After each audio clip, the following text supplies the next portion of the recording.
یہ بات ہے اسلام کی۔ خاموش رات، ہوا میں ایک عجیب سی سنسناہٹ، ایک نوجوان جس کے ہاتھ میں صرف ایک غلیل ہے، سامنے ایک ایسا دشمن جس کا نام سن کر لشکر کانپ جاتا ہے۔ سوال یہ نہیں کہ کون جیتے گا، سوال یہ ہے کہ اللہ کس کو چنتا ہے۔ کیا طاقت فیصلہ کرتی ہے یا ایمان؟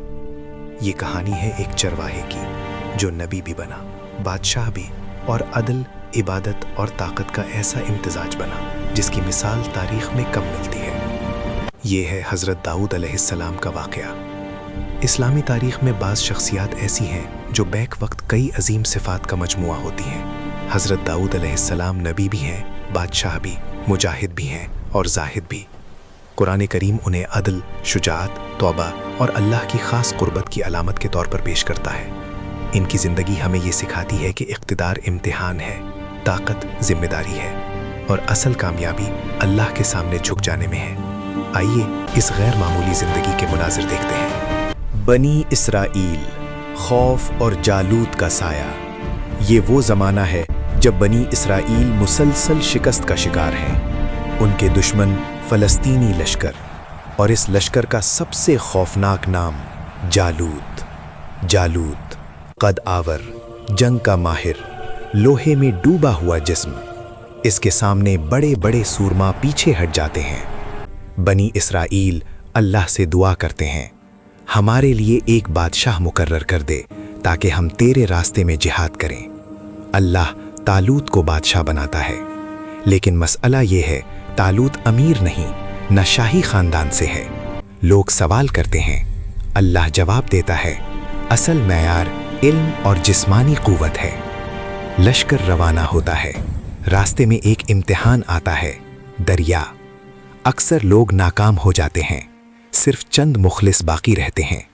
انہی میں ایک نوجوان بھی ہے، نام داؤد۔ میدان جنگ اور فیصلہ کن لمحہ، دو لشکر آمنے سامنے، زمین ساکت ہے، فضا بوجھل۔ جالوت آگے بڑھتا ہے، اس کی آواز گونجتی ہے، کوئی مقابلہ کرے؟ خاموشی، خوف۔ اسی لمحے داؤد آگے آتا ہے، نہ بھاری زرہ، نہ تلوار، صرف ایمان اور ایک غلیل۔ طالوت حیران ہوتا ہے، لیکن داؤد کے الفاظ مضبوط ہیں، اللہ کے نام پر۔ غلیل گھومتی ہے، ایک پتھر فضا میں، اور وہ لمحہ جو تاریخ بدل دیتا ہے۔ پتھر جالوت کے ماتھے پر لگتا ہے، وہ زمین پر گرتا ہے، طاقت ایک لمحے میں خاموش ہو جاتی ہے۔ قرآن کہتا ہے، بس داؤد نے جالوت کو قتل کیا اور اللہ نے اسے بادشاہت اور حکمت عطا کی۔ بوت، بادشاہت اور اللہ کی خاص عطائیں۔ یہاں سے ایک نیا دور شروع ہوتا ہے۔ داؤد علیہ السلام نبی بھی بنائے جاتے ہیں اور بادشاہ بھی، لیکن یہ بادشاہت محلات اور غرور کی نہیں، یہ بادشاہت ہے سجدوں، آنسوؤں اور ذمہ داری کی۔ اللہ انہیں زبور عطا کرتا ہے۔ جب داؤد زبور پڑھتے، پہاڑ تسبیح میں شامل ہو جاتے، پرندے رک جاتے۔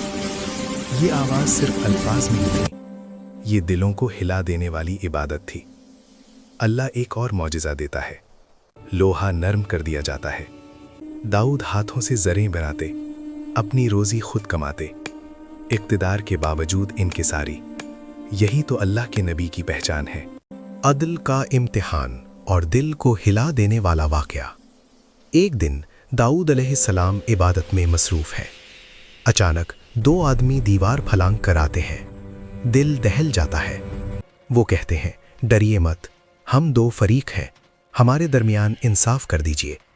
ایک کہتا ہے، اس کے پاس 99 دمبیاں ہیں اور میری صرف ایک، یہ وہ بھی لینا چاہتا ہے۔ داؤد فوراً کہتے ہیں، یہ ظلم ہے، لیکن اسی لمحے ان پر حقیقت کھلتی ہے، یہ ایک آزمائش تھی۔ داؤد سجدے میں گر جاتے ہیں، آنکھوں سے آنسو، دل میں لرزہ۔ قرآن ہمیں بتاتا ہے کہ داؤد نے فوراً توبہ کی۔ یہ واقعہ ہمیں سکھاتا ہے، فیصلہ سنانے سے پہلے پورا معاملہ سننا کتنا ضروری ہے، حتیٰ کہ نبی کے لیے بھی عدل میں احتیاط فرض ہے۔